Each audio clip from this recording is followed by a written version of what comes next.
পরপর চার খাচ্ছিলেন শ্রেয়াস। বিরাটকে পেপটক দিতেই বদলে গেল চিত্র। শুক্রবার রাতে সানরাইজার্স হায়দ্রাবাদ ও বেঙ্গালুরু মুখোমুখি হয়েছিল। সেই ম্যাচে ৪২ রানে আরসিবিকে হারায় লিগ টেবিলের নিচের দিকে থাকা সানরাইজার্স হায়দ্রাবাদ। এই হারের পর আরসিবির টপ টুতে শেষ করার স্বপ্ন বড় সড় ধাক্কা খেল। কারণ বিরাটদের কোয়ালিফায়ার 1 খেলতে গেলে এই ম্যাচটা জিততেই হতো, না হলে অন্য দলের দিকে তাকিয়ে থাকতে হবে। এই ম্যাচেই শুরু থেকেই সানরাইজার্স হায়দ্রাবাদের ব্যাটাররা দাপুটে ব্যাটিং করেন।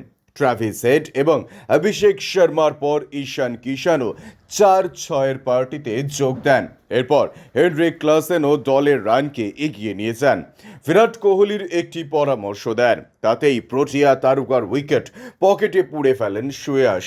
ঈশান কিষান ও ক্লাসেনের কাছে প্রচুর রান খাওয়ার পর চাপে ছিলেন শ্রেয়াস শর্মা।